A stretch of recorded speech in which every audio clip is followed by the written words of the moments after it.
Generalnie autor od pierwszej do ostatniej minuty słodzi, a nie test, tylko materiał promocyjny. Prowadzący nie raczył wspomnieć, że jest to wersja przedliftowa i zostało jej kilka sztuk. Moment obrotowy to liczy się w newtonometrach, a nie w koniach mechanicznych, więc pewnie coś przekręciłem. To było pewne, że niemiecki drogi szajs, kiedy wyprą Chińczycy te samochody z roku na rok, będą coraz lepsze. No i są. Minęło zaledwie kilka miesięcy, odkąd wystartowaliśmy z kanałem Auto Made in China, a już możemy Wam pokazać samochód, który przeszedł facelifting. Ja nazywam się Juliusz Szalek, a to jest kanał Auto Made in China. A samochód, który przeszedł facelifting, to oczywiście Omoda 5. I odsyłam do materiału, który pojawił się kilka miesięcy temu. To było auto sprzed faceliftingu, choć tutaj pojawiło się kilka wątpliwości i kilka kontrowersji.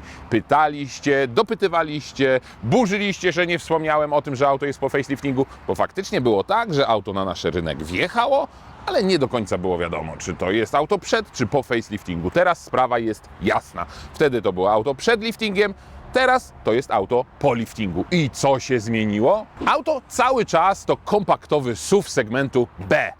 4,40 długości i rozstaw osi 2,60, no z centymetrami drobnymi. Z zewnątrz nie zmieniło się wiele. Ten sam atrakcyjny grill, te same światła i listwa. Kształt nadwozia również nie uległ zmianie i z tyłu auto również się nie zmieniło. Mamy te same atrakcyjne światła, no można by powiedzieć, że takie trójwymiarowe, oznaczenie 290T. Pojemność bagażnika również dokładnie taka sama. I co, to ręcznie się otwiera? Panie. Ta sama pojemność bagażnika, ten sam schowek, nic się nie zmieniło. Więc to jest teraz dobry czas, żeby rozwiać wszelkie Wasze wątpliwości, które pojawiły się w komentarzach pod tamtym materiałem. Zanotowałem sobie kilka z nich, wybrałem te najciekawsze. Pamiętacie ten samochód z naszego testu? On miał taki błękitny kolor i jedna z osób, która oglądała ten test, napisała: kolor nie gaciowy, tylko lodówkowy. W życiu nikt nie widział gaci w tym kolorze, bo ja powiedziałem, że taki niebieski to jest kolor gaciowy. Moment obrotowy to liczy się w newtonometrach, a nie w koniach mechanicznych, więc pewnie coś przekręciłem. Polecam jakiś olej omega-3 i zestaw witaminowy, bo to mogą być początki czegoś poważnego. Co do samochodu, jest to kolejna kopia samochodu świata zachodu. W tym wypadku jest to znowu dość ordynarna kopia Lexusa, czyli kupujemy technologię, oszczędzając miliardy i sprzedajemy za pół ceny. Natomiast te koła przymałe ma tak ustawione przez producenta, że wygląda jak Nysa. Taka opinia. Zatem, czy koła są małe? To są 18, 215/55. Czarna osłona nadkola i koło. Oczywiście mogłoby być większe. Dzisiaj dożyliśmy czasów, gdzie w samochodach montowane są 20, 22, a nawet 23. Czy to jest kopia Lexusa? Nie polemizuję, co się komu z czym kojarzy. Jedno jest pewne. To nie Chińczycy zaczęli kopiować nasze samochody, tylko my na naszą własną prośbę daliśmy im dostęp do naszej technologii, nauczyliśmy ich produkcji samochodów, no i teraz mamy chińskie samochody, nie tylko w Polsce, ale i w całym świecie. Kolejny komentarz, może bardziej merytoryczny będzie. To było pewne, że niemiecki drogi szajs, kiedy wyprą Chińczycy te samochody z roku na rok, będą coraz lepsze. No i są. Są coraz lepsze. Czekajcie, poszukam jakiegoś takiego komentarza, który... Tak, pojawiały się informacje i komentarze, że prowadzący nie raczył wspomnieć, że jest to wersja przedliftowa i zostało jej kilka sztuk. Cały czas jest kilka sztuk na sprzedaż i te przedliftingowe wersje można kupić. Wiecie, co się zmieniło? Oprócz tego, że zmieniło się wnętrze, to w wersji przed liftingiem ten sam silnik 1.6 TGDI ma znacznie więcej koni. Tutaj został wykastrowany do 147 koni mechanicznych, tam miał ich ponad 190. Kolejny komentarz, który chciałbym Wam przeczytać. Rozstaw osi 263. To jest rozmiar niżej od MG HS i Bajka 5, no bo to jest konkurencja. Tam jest 273 cm, a cena ta sama, więc w sukces nie wierzę. Żadnej premii za Kinder Niespodziankę w zakresie ceny od sprzedaży, serwisu, części i tak dalej. Zużycie paliwa też tak samo duże jak w bajku. Generalnie autor od pierwszej do ostatniej minuty słodzi, a nie test, tylko materiał promocyjny. To nie był materiał promocyjny, nie słodziłem, mówiłem wszystko jak wygląda naprawdę i dzieliłem się z Wami moimi odczuciami. Kolejny komentarz, bo pojawiały się też pytania i właśnie takiego komentarza szukam. Pojawiały się komentarze, jak wygląda oczywiście serwis, jak wygląda gwarancja, tutaj nie ma problemu, 7 lat i 150 000 kilometrów, ale co do serwisu, faktycznie, gdy robiliśmy ten test kilka miesięcy temu, no to trudno było powiedzieć coś więcej o serwisie, bo tych samochodów w sprzedaży praktycznie jeszcze nie było. Teraz te samochody już są sprzedawane. Interwał serwisowy w tym samochodzie liczony jest co 15 000 kilometrów lub co rok. Koszt serwisu obliczony jest na około 1000 zł i takie informacje uzyskałem w autoryzowanym serwisie Omody, jak i Jayco, bo w tym czasie, kiedy testowaliśmy Omodę, na rynek wjechała kolejna marka Chery, czyli Jayco. Jeśli chodzi o dostępność części, to jeden z serwisantów podzielił się ze mną informacją, że już pierwsza Omoda miała stłuczkę i trzeba było zamówić nowy zderzak. Na nowy zderzak klient czekał około 2 tygodni. Cena jeszcze nieznana, cena tego zderzaka. Czy jest dostępna szyba i ile kosztuje, bo i taki komentarz się pojawiał? No niestety, jeszcze takich informacji nie mamy. W serwisie na moje pytanie, ile kosztuje na przykład przednia szyba do tego samochodu, serwis rozkłada ręce, bo jeśli serwis zamówi taką szybę, to wtedy będziemy wiedzieli, ile takie części kosztują. Z części mechanicznych, jak klocki hamulcowe, jak tarcze hamulcowe, dostałem zapewnienie, że to wszystko jest, nie ma problemu z bieżącą wymianą takich rzeczy. I jeszcze jedna ważna uwaga, myślę, że to może zainteresować wszystkich, którzy zastanawiają się i rozważają zakup takiego samochodu. Tutaj producent stosuje olej 5W30, więc nie jest to olej niskiej lepkości, jakbyśmy powiedzieli. Dzisiaj producenci stosują, ograniczając zużycie paliwa, oleje o innych parametrach. Zalecana jest wymiana co 15 000 kilometrów i zalecana jest także, ale to nieważne, czy to w marce chińskiej, czy w każdej innej, wymiana oleju zerowa, czyli tak naprawdę po 1000 lub po 2-3 tysiącach kilometrów, no żeby po prostu wypłukać ten samochód. I jak ktoś mi się pyta, czy warto taką obsługę serwisową robić, rozkładam ręce i mówię, że oczywiście, że warto i nie warto też czekać z wymianą oleju co 30 000, jak twierdzą inni producenci, warto ten olej wymienić częściej, bo jak dbasz, tak masz. No dobra, słuchajcie, kończymy ten temat komentarzy. Zaglądamy do środka, bo przecież to jest najważniejsze, co w tym samochodzie się zmieniło. No dobrze, coś silny dzisiaj, mocno upierdliwy, jeszcze kazał mi zajrzeć pod maskę. Oczywiście, że zajrzymy. Proszę bardzo. Czy mamy tutaj patyk, czy teleskopy? Tada! Teleskopy.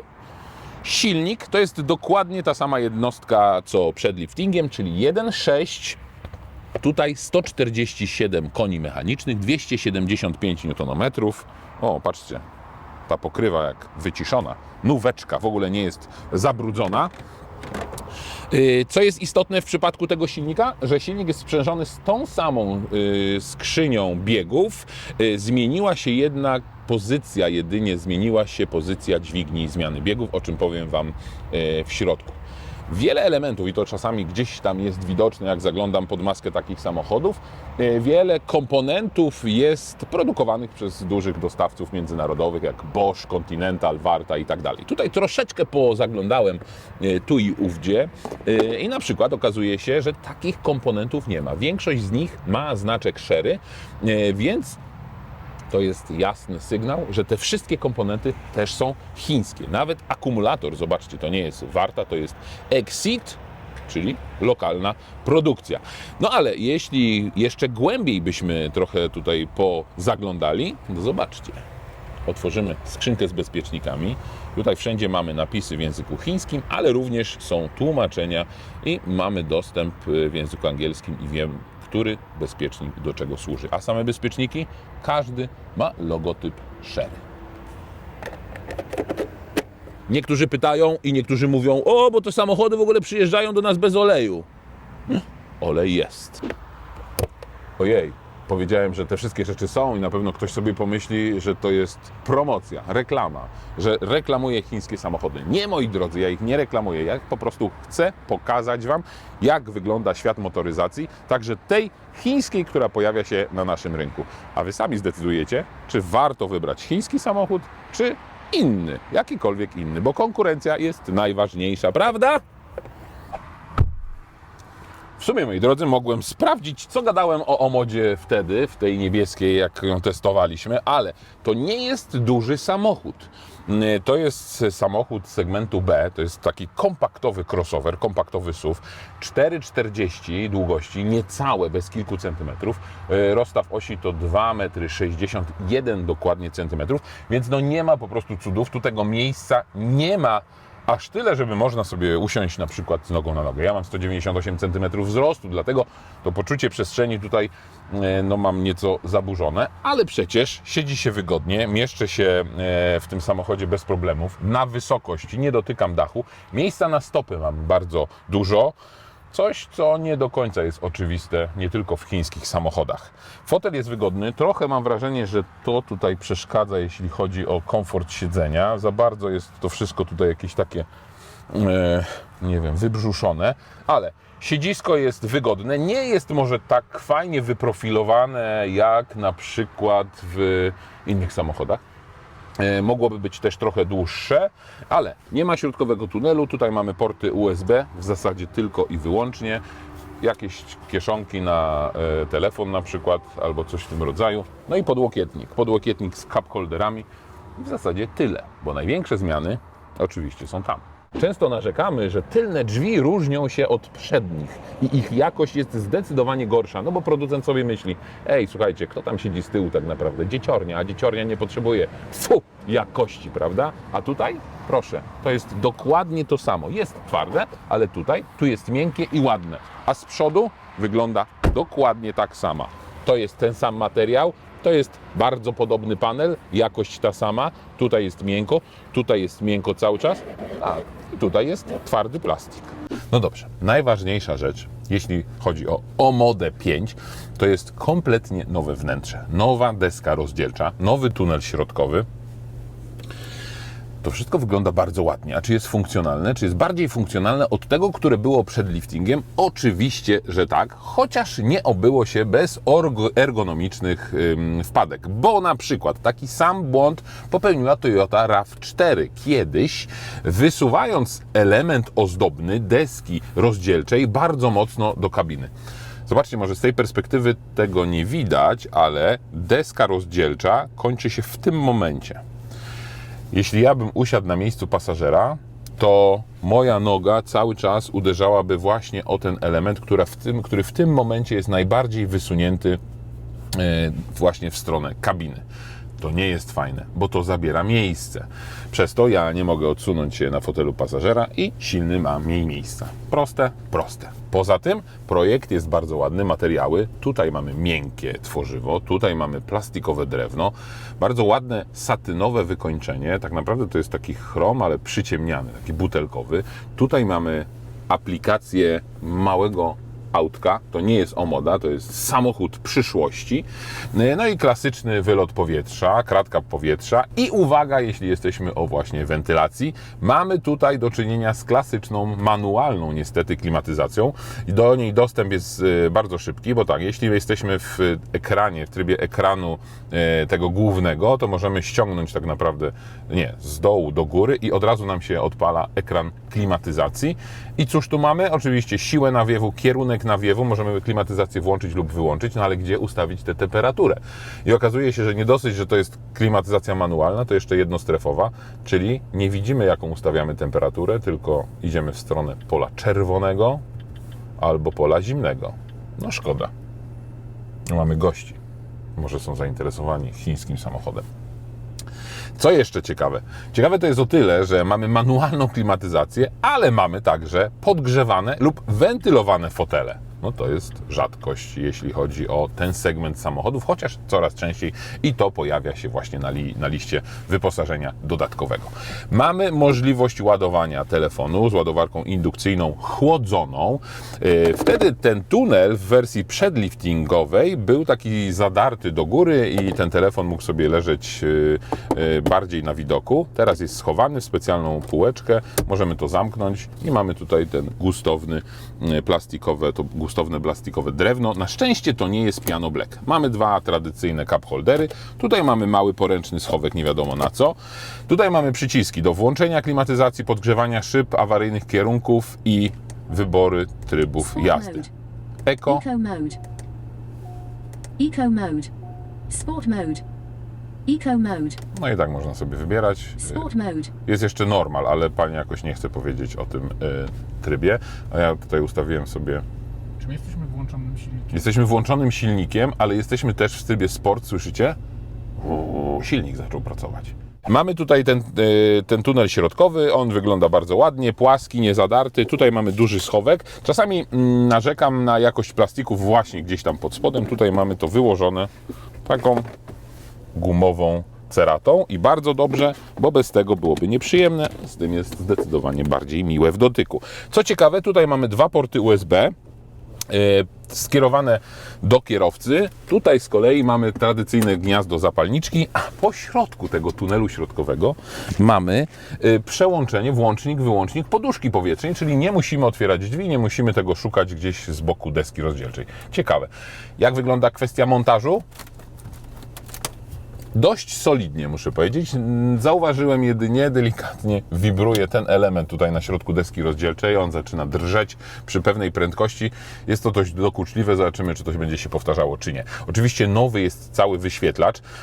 Tamten był pojedynczy na konsoli środkowej w tym centralnym miejscu, a ten był zdecydowanie mniejszy. Teraz mamy duży taki szklany, panoramiczny ekran. Oczywiście to są dwa ekrany złączone w jedno, ale one są tutaj przedzielone i oczywiście, chociaż miałem unikać słowa oczywiście, możemy dowolnie konfigurować to, co się na tych wyświetlaczach pojawia. Mamy tutaj ustawienia lokalne i możemy wybrać motyw klasyczny albo usprawniony. Ten usprawniony ma znacznie więcej funkcji, szczególnie na tym ekranie przed moimi oczyma. Mamy tryb dzienny, nocny, to jest wiadomo. Od razu ustawiłem jasność na maksymalną, bo ten kontrast nie jest za mocny, dlatego w słoneczny dzień niewiele tutaj widać. I z ciekawych rzeczy jeszcze ustawienia pojazdu, Eco Normal Sport, to wiadomo, ustawienia. Możemy w łatwy sposób zarządzać różnymi systemami w formie takich ikonek, ale jednak z opisami i możemy to wszystko sobie dowolnie konfigurować. Na przykład siłę kierowania pojazdem w trybie jazdy, no akurat tutaj sport, mamy alarmy bezpieczeństwa, mamy blokady, mamy bezpieczeństwo telefonów komórkowych. O, ciekawe, co to jest, pewnie przegrzanie. O i widzicie, okazało się, że nieergonomiczne jest otwieranie tego schowka, bo jeśli oprę sobie tutaj rękę, no to otwieram automatycznie ten schowek. No chyba, że to jest akurat tak obliczone pod długość mojego ramienia. A tutaj co mamy? Tutaj mamy schowek i ten schowek jest bardzo pojemny. Zobaczcie, co ja tutaj znalazłem. Ten schowek jest chłodzony, więc specjalnie tutaj schowałem takie drobne pudełeczko, które teraz otworzę. Pyszne to jest, powiem Wam. Wiecie, kto piekł ten placek? Bardzo ergonomicznie tutaj jest, bardzo przyjemnie. Boczki drzwi, mówiłem o tym, też się zmieniły. Chciałbym jeszcze zajrzeć do komentarzy, bo jeszcze wybrałem sobie kilka. O interwale przeglądów mówiłem, czyli co 15 000 kilometrów. Ciekawe, co to będzie, jak za te 7 lat skrzynia biegów padnie. Co przy automacie, nic nadzwyczajnego.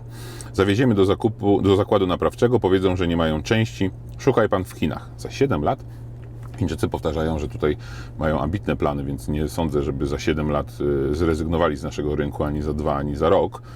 Generalnie Chińczycy zarzucają rynek dziesiątkami modeli, ale jak będzie z częściami za te 5, 7, 10 lat, słuchajcie, nie mi jest wypowiadać się, jak z tymi częściami będzie, ale rozmawiałem z kilkoma przedstawicielami chińskich marek, no i oni mają naprawdę tutaj chęć na ten rynek, więc nie pakują pieniędzy po to, żeby za rok czy za 2 się z tego rynku wycofać. Pamiętajcie o jednej ważnej rzeczy i myślę, że to gdzieś umyka i może jest właśnie czas, żeby o tym powiedzieć. Tak jak było w przypadku europejskich marek w latach 80., 90., były te samochody na naszym rynku, ale za sprawą prywatnych importerów. Czyli tak naprawdę, jeśli ja miałbym zasób gotówki, to mógłbym po prostu zacząć sprowadzać samochody kupowane nie u producenta, a kupowane u jakiegoś na przykład niemieckiego dealera, sprowadzać je tutaj i je sprzedawać. Rynek był tak chłonny, że schodziło tak naprawdę wszystko. I wiecie, kto tak zaczynał? Świętej pamięci Kulczyk, który tak właśnie zaczynał handlować Volkswagenem i dopiero później, po wielu latach zbudował wielkie imperium, które później Volkswagen od niego odkupił. Więc ta kalka w motoryzacji jest podobna i dzisiaj się to powtarza w przypadku chińskich marek. Jest wielu prywatnych importerów, którzy wchodzą na nasz rynek, próbują sprzedawać te produkty i tak działa na przykład, na tej zasadzie działa Seres, którego już na naszym rynku nie ma, bo konkurencja okazała się zbyt silna. Omoda i Jayco, a także BYD to są marki, które wchodzą tutaj takimi prawdziwymi, z prawdziwego zdarzenia importerstwami, więc to są firmy, które nic nie wskazuje na to, żeby za chwilę miały z tego rynku zniknąć. Przypominam, że oni są obecni również w całej Europie i na wielu rynkach, więc może to dla niektórych być dużym plusem. A jeśli chodzi już konkretnie o Modę 5, czy zmieniło się coś w oferowanych wersjach? Nie. Cały czas mamy wersję Comfort, mamy wersję Premium i jeszcze jest coś takiego jak wersja Premium z czerwonymi akcentami. I wersja Comfort kosztuje 115 500 zł, wersja Premium kosztuje 129 500 zł. Tak samo kosztuje wersja Premium z czerwonymi dodatkami. Lista wyposażenia dodatkowego, czy lista opcji tak naprawdę jest dość bogata, bo to też o tym wielokrotnie wspominałem, że te wersje niewiele się różnią, bo one muszą być wyposażone w te wszystkie systemy, które tutaj są, bo Europa tego od nas wymaga. Wersja Comfort nie ma przednich świateł przeciwmgłowych, nie ma dynamicznych kierunkowskazów i nie ma animacji powitalnej przednich i tylnych świateł. To wszystko znajdziemy w wersji Premium. Nie ma także dwukolorowego nadwozia. W Premium to możemy sobie też domówić, ale na przykład nie ma systemu kamer 360 stopni, drzwi bagażnika otwieranych elektrycznie, czyli widzicie, to jest wersja Comfort i nie ma klimatyzacji dwustrefowej z automatyczną regulacją temperatury. Klimatyzacja manualna jest w wersji Comfort. Żeby mieć klimatyzację automatyczną, dwustrefową, musimy wybrać sobie wersję Premium. Tutaj nie ma też oświetlenia ambientowego w tylnej części pojazdu, nie ma panoramicznego dachu i sterowanego elektrycznie, widzę tutaj, proszę bardzo. I nie ma takich rzeczy, które w zasadzie świadczą o komforcie. Dwukolorowe nadwozie, o tym wspominałem. System audio Sony z 8 głośnikami również jest w wersji Premium, dlatego nie ma tutaj charakterystycznego głośniczka. Warto za to wszystko dopłacać? Zdecydujcie sami. A jak ten samochód jeździ? Zaraz Wam pokażę. Przyznam się Wam szczerze, że jestem zaskoczony zainteresowaniem szczególnie właśnie o mody. Wystarczy spojrzeć na statystyki oglądalności tego odcinka i pobił on wszelkie rekordy na naszym kanale, więc wynika z tego jasno, że ten samochód wzbudza Wasze zainteresowanie. A przecież to jest jeden z mniejszych SUV-ów i crossoverów, ale właśnie może dlatego, że to jest najbardziej poszukiwany segment tego typu samochodów. No i właśnie pytanie, czy to jest samochód, który wzbudza największe zainteresowanie także designem, także tym, jak ten samochód wygląda w środku. Jedno wiem na pewno, że w stosunku do auta sprzed faceliftingu zmienił się bardzo mocno i ta zmiana wyszła mu na plus, na korzyść, bo wygląda tutaj bardzo nowocześnie. A propos mojego otwierania się przed Wami, muszę się przed Wami otworzyć. Wiecie, ile mam wzrostu, ale będziecie wiedzieli, jaką mam dużą albo jaką małą stopę, bo miejsca na lewą nogę, na lewą stopę nie ma tutaj za dużo. I ostatnio zwróciłem na to uwagę też w innym samochodzie, w Jayco, czyli, nie chcę powiedzieć, że w bliźniaczym samochodzie, ale w samochodzie drugiej marki tego samego producenta, Chery, też na lewą stopę jest mało miejsca. Mam 44, 45. No i tak wbijam się tutaj bardzo ciasno. Tam tego miejsca jest jeszcze mniej. No ale dobra, to jest detal. Najważniejsza zmiana, przeniesienie dźwigni zmiany biegów tutaj do kierownicy. Czy to wpływa na komfort jazdy? Oczywiście tak. Tutaj mam zdecydowanie więcej miejsca. Zobaczcie, jak zamknę sobie ten schowek, to mogę tutaj naprawdę bardzo przyjemnie położyć rękę. Duża zmiana to także ze względów homologacyjnych obniżenie mocy tego samochodu. Tam, jeśli dobrze pamiętam, było 197 koni mechanicznych. Tutaj jest 147 koni mechanicznych, 275 Nm. I niestety czuć ten spadek mocy. Widzicie? Wciskam pedał gazu, jadę w trybie normal i w trybie Eco i samochód potrzebuje trochę, żeby zebrać się, żeby przerzucić bieg i żeby przyspieszyć. Ta dynamika nie jest porywająca. Przyspieszenie do setki ponad 10 sekund. Zobaczymy, co się stanie, jak włączę na Sport. Sport mode.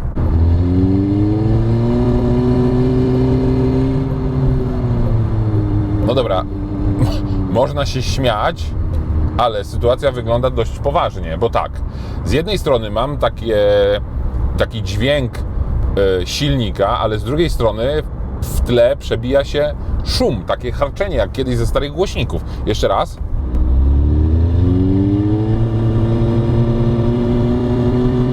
To tak jakby plik dźwiękowy miał jakiś błąd. No bo nie sądzę, żeby tak miało być. Jest to dość przerażające. Na szczęście można to wyłączyć. Kurde, to jest niesamowite. Sport mode. Tak się jeździć, to się nie da. A wtedy jest czuć różnicę, jeśli chodzi o szybkość reakcji i zmianę przełożeń skrzyni biegów. Najważniejsza rzecz, skrzynia również pozostała bez zmian, to jest dwusprzęgłowa skrzynia, 7-biegowa, więc tutaj mechanicznie nic się nie zmieniło. To przyspieszenie jest bolączką tego samochodu, ale bardzo przyjemnie się jeździ, jeśli chodzi o komfort tego auta. No właśnie, wiele osób się zastanawia, czy to jest belka skrętna, czy wielowahacz. W tym przypadku w wersji europejskiej jest belka skrętna. Proste, niezawodne, mało awaryjne rozwiązanie, ale okazuje się, że może być komfortowe. Z przodu oczywiście kolumny MacPhersona, więc zawieszenie jest bardzo komfortowe. Mam wrażenie, że zdecydowanie bardziej sprężyste niż u innych producentów, chociaż nie spodziewałbym się tutaj jakichś, nie wiadomo, doznań związanych z zawieszeniem tego auta. No bo jeśli mocniej zaczniemy pokonywać zakręty, czy bardziej dynamicznie, to tym samochodem dość wyraźnie buja.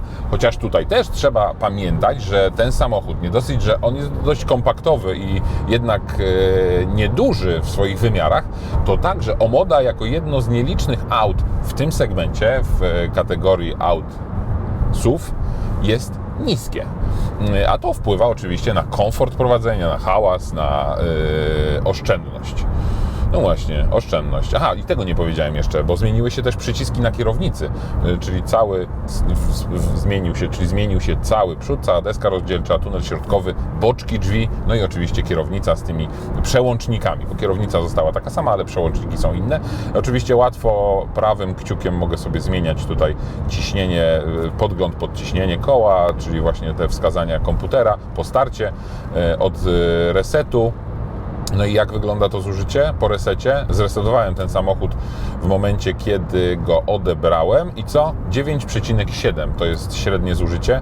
To też doskonale wiecie, że te silniki w chińskich samochodach, one nie są tak oszczędne jak te w samochodach europejskich na przykład, więc tutaj trzeba się liczyć z 10-9 litrów. Jak ktoś będzie jeździł delikatniej, to pewnie zejdzie do 7, myślę, maksymalnie, ale nie ma mowy o jakimś takim niskim spalaniu, co przy pojemności 1.5, tutaj 1.6 turbo nie jest wynikiem jakimś rewelacyjnym, więc to trzeba również wziąć pod uwagę.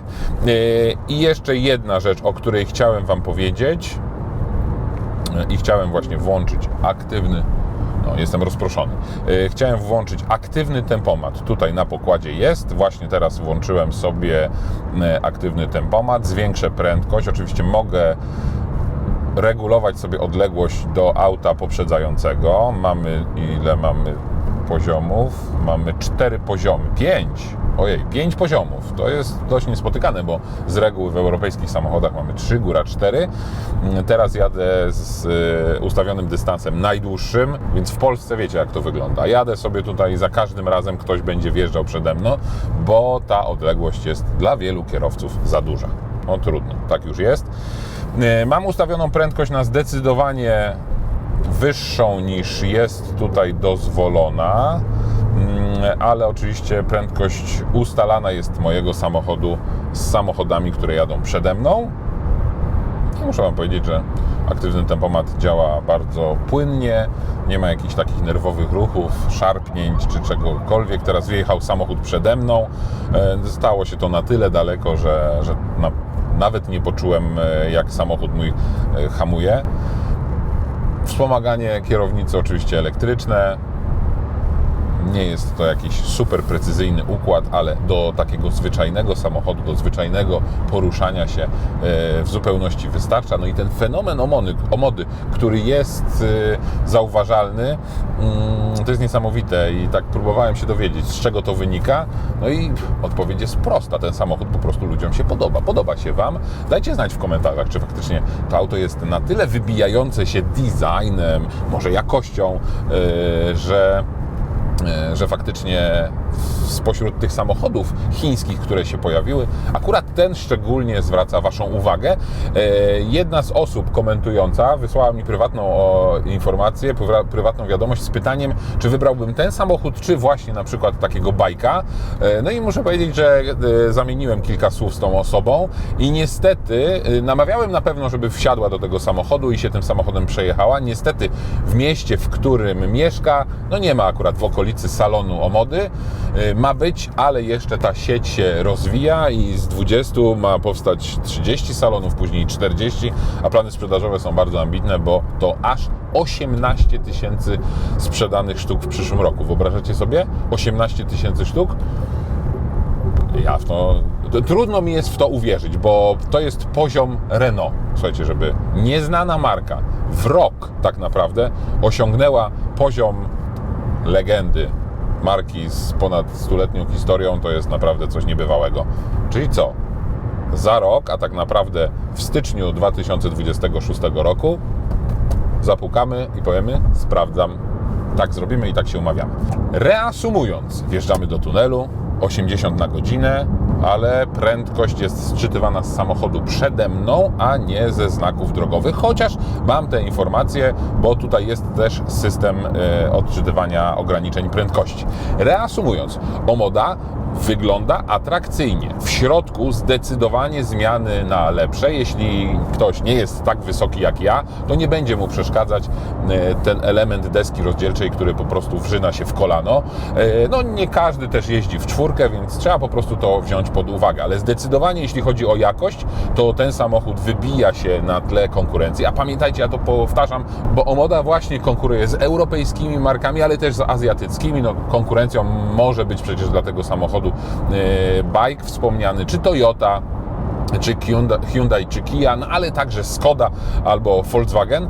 Dobra jakość, dobre wykończenie, przyjemne to wszystko jest w dotyku, niezła gwarancja, no jedynie trzeba wziąć pod uwagę ograniczoną dynamikę. Ta dynamika moim zdaniem no mogłaby być lepsza, ale niestety homologacje sprawiły, że ze 197 koni mechanicznych jest ich 140 kilka. Przyspieszenie na poziomie 10 sekund, nieco ponad, no i zużycie paliwa, chciałem powiedzieć zużycie energii, zużycie paliwa na poziomie również 10, niecałych 10 litrów.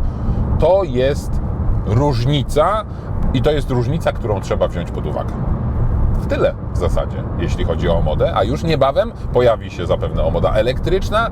Sprawdźcie też Jayco, czyli drugą markę tego samego producenta, no i hybrydy plug-in, które niebawem również się pojawią i które na pewno będziemy testować na naszym kanale i te filmy będziecie mogli oglądać.